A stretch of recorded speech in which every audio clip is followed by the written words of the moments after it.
तो कतर की राजधानी दोहा में अमेरिका और ईरान के बीच मंगलवार को होने वाली बातचीत अब अधर में लटक गई है। अमेरिकी राष्ट्रपति डोनाल्ड ट्रंप ने ऐलान किया था कि अमेरिका और ईरान प्रतिनिधिमंडल दोहा में मुलाकात करेंगे और इस घोषणा के कुछ घंटे बाद ही ईरान ने कहा कि अगले कुछ दिनों में अमेरिका के साथ किसी भी तरह की कोई बातचीत नहीं होने वाली है।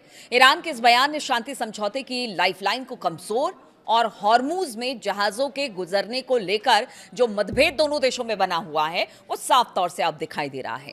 साथ ही जो एक तरह से कह लीजिए कि परस्पर विरोधी बयान है वो दोनों मुल्कों के बीच कूटनीति के भविष्य, और यह घटनाक्रम ऐसे समय में सामने आया जब कुछ ही दिन पहले दोनों देशों के बीच स्विट्जरलैंड में सैन्य संघर्ष को खत्म करने के लिए यानी पीस डील हुई थी। ऐसा लगा था कि मिडिल ईस्ट की महाजंग खत्म होने की दिशा में अब कदम उठाए जा रही है। अचानक हॉर्मुज में जहाजों की आवाजाही को लेकर दोनों देशों में मतभेद हो गए और फिर ईरानी एक्शन के जवाब में अमेरिका ने ईरान के शहर में जमकर बमबारी की और इसका जवाब फिर से ईरान ने दिया। अब देखिए, इसी बीच कहा गया कि दोहा में बातचीत होगी और ईरानी विदेश मंत्रालय के प्रवक्ता इस्माइल बघई ने कहा कि एक प्रतिनिधिमंडल इस सप्ताह कतर की यात्रा करेगा। हालांकि उन्होंने साफ कर दिया कि इस दौरे का दोहा में अमेरिकी अधिकारियों के साथ किसी भी प्रकार की मीटिंग या वार्ता से कोई संबंध नहीं है। यानी जो अमेरिका कह रहा है कि बातचीत होगी वो बातचीत नहीं होगी। हाँ, एक डेलीगेशन जरूर जाएगा ईरान का कतर, लेकिन उसके पीछे का भी पर्पस आपको बताएंगे कि क्या पर्पस है, क्योंकि उन्होंने कहा कि बातचीत तो हम नहीं कहेंगे। बघई ने कहा कि तेहरान और अमेरिका के बीच आने वाले दिनों में कोई बातचीत तय नहीं है।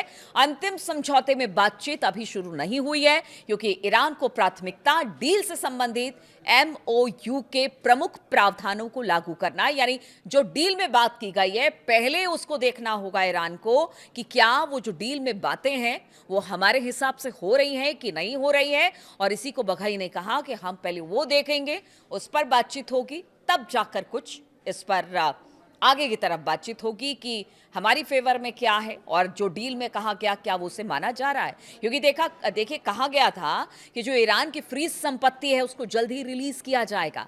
अब कतर जो डेलीगेशन जा रहा है उसमें यही कहा जा रहा है कि जो ईरान का पैसा है वो कतर की तरफ से अब रिलीज किया जाएगा, जितने फ्रीज पैसे हैं, और वो बहुत बड़ी तादाद में है। आप सोचिए, उसको ईरान लेना चाह रहा है, इसलिए कह रहा है कि पहले आप जो शर्तें रखी है आपने वो मानिए, उसके बाद देखेंगे कि क्या बातचीत आगे बढ़ाना और क्या बात करना है। तो इसीलिए ईरान का जो डेलीगेशन जा रहा है कतर, वो कुछ इन्हीं कारणों की वजह से जा रहा है। अब ईरान का ये बयान उस घोषणा के कुछ ही घंटों बाद आया जिसमें डोनाल्ड ट्रंप ने कहा था कि ईरानी अधिकारियों के साथ बैठक दोहा में होगी।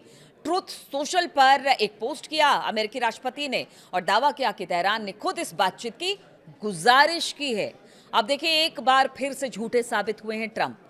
उन्होंने कहा कि ईरान ने गुजारिश की कि आइए बैठिए बात करिए थे, लेकिन अगर बघई की बात की जाए तो उन्होंने कहा कि डेलीगेशन जाएगा लेकिन बातचीत नहीं होगी। बातचीत पहले उन बातों पर होगी जिसको लेकर MOU साइन किया गया है, जिस पर पीस वार्ता हो रही है।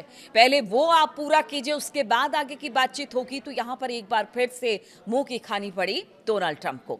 उसके बाद व्हाइट हाउस ने पुष्टि करते हुए कहा कि ट्रंप के विशेष दूत स्टीव विटकॉफ और Jared Kushner high level meeting के लिए दोहा जाएंगे।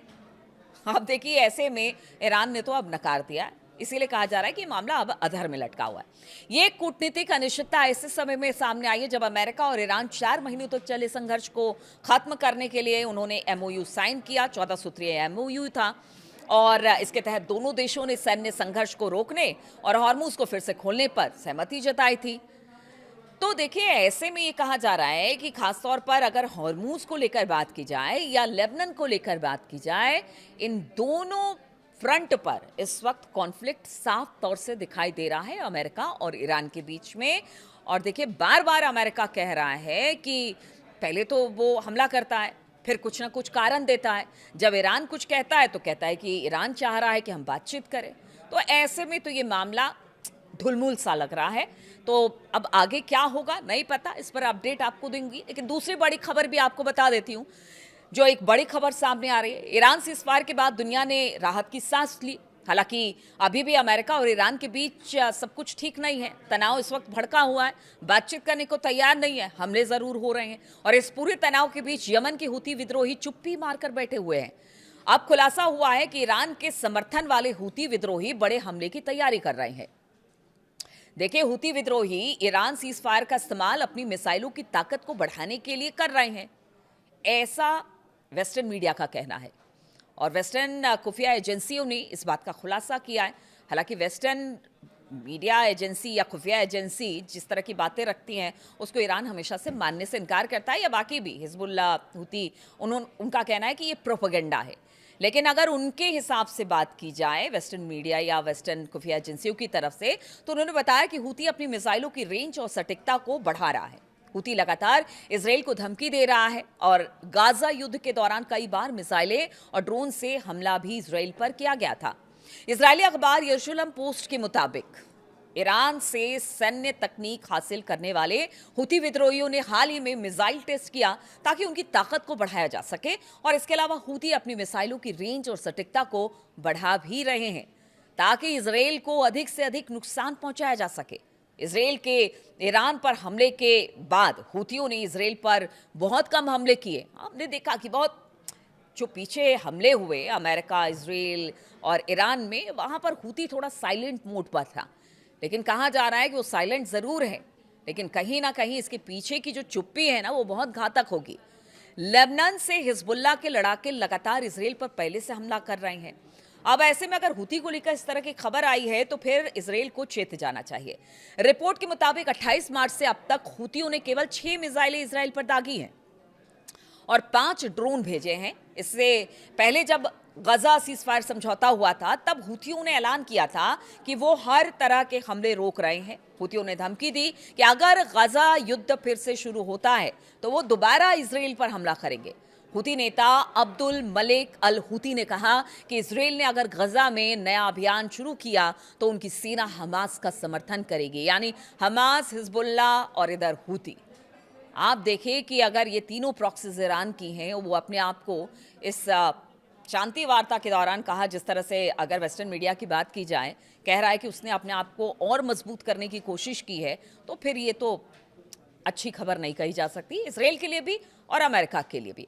अब्दुल मलिक अल हुती ने कहा कि हम लगातार हमास के लड़ाकुओं के साथ संपर्क में हैं और अपनी जिम्मेदारी से पीछे नहीं हटेंगे। हुती नेता ने कहा कि ये वो सोमालीलैंड के हालात पर नजर रखे हुए हैं और उन्होंने दावा किया कि इजराइल अदन की खाड़ी, बॉब अलमंदेब और लाल सागर पर कंट्रोल स्थापित करना चाहता है। हम सोमालीलैंड में इजराइल की उपस्थिति पर हाथ रखकर नहीं बैठेंगे, यानी साफ तौर से खुले तौर पर धमकी दे दी गई है। हम जब भी जरूरी होगा तब जवाब देंगे। और ये बड़ी खबर आ रही है कि वाकई अगर हुती भी खड़ा हो गया तो फिर इजराइल के लिए बहुत मुश्किल हो जाएगा। हालांकि देखिए, इजराइल कहता रहा है कि हम तीनों से लगातार काफ़ी लंबे समय से लड़ते आए हैं, इसलिए बहुत ज़्यादा मुश्किल नहीं है, हम सब चीज़ के लिए तैयार हैं। लेकिन आप देखिए, अगर ये तीनों प्रॉक्सीज और ईरान अगर सब मिल जाते हैं, ताकत अगर इनकी डबल होती है, ट्रिपल होती है, तो फिर ये इजराइल के लिए अच्छी खबर नहीं है। और अमेरिका की शह पर इजराइल जिस तरह से आगे बढ़ रहा है, अमेरिका के लिए भी अच्छी खबर नहीं है। अब तीसरी बड़ी खबर आपको बता देते हैं। ईरान के अयतुल्ला सैयद मुस्तफा खामनेई ने भारतीय प्रधानमंत्री की ईद उल अजहा की शुभकामनाओं के लिए उनका आभार व्यक्त किया है और ये पहली बार है जब ईरान के नए सुप्रीम लीडर ने भारत को लेकर कुछ कहा है। उन्होंने लिखा कि भारत गणराज्य के माननीय प्रधानमंत्री नरेंद्र मोदी जी, मुझे ईद उल अजहा के मुबारक मौके पर आपका बधाई संदेश मिला। मैं इसके लिए आपका तहे दिल से शुक्रिया अदा करता हूं और आपको भी बधाई देता हूं। उन्होंने आगे लिखा कि मुझे पूरा भरोसा है कि आपसे सम्मान और साझे हितों पर टिकी हमारे दोनों देशों की ऐतिहासिक दोस्ती हमारी सरकारों की कोशिशों से और मजबूत होगी और इसका दायरा बढ़ेगा। मैं सर्वशक्तिमान ईश्वर से भारत सरकार और भारत के महान लोगों की खुशहाली और लगातार कामयाबी के लिए प्रार्थना करता रहूंगा। तो ये दोनों देश के बीच की दोस्ती ही है और भारत की प्राथमिकता हमेशा से यही रही है कि वसुधैव कुटुंबकम की परंपराओं के साथ वो आगे बढ़ती है और इसीलिए ईरान के साथ उनके पुराने संबंध है, अच्छे संबंध है। और अब मुस्तफा खामनेई ने भी प्रधानमंत्री को ईद उल अज़हा के मौके पर जो शुभकामना संदेश उन्होंने भेजा, उसके लिए उन्होंने शुक्रिया अदा किया। तो ये कुछ खबरें थी जो कि मिडिल ईस्ट, खाड़ी देशों से निकलकर सामने आई। ईरान और अमेरिका में क्या कुछ हो रहा है, ये निकलकर सामने आई है। आगे भी इस तरह के तमाम अपडेट्स आपके लिए लेकर आती रहूंगी। लेकिन ये वीडियो आपको कैसा लगा कमेंट करके ज़रूर बताइए और अपनी राय ज़रूर रखिए। इंतज़ार रहता है। बहुत बहुत शुक्रिया मेरे साथ इस वीडियो में शामिल होने के लिए।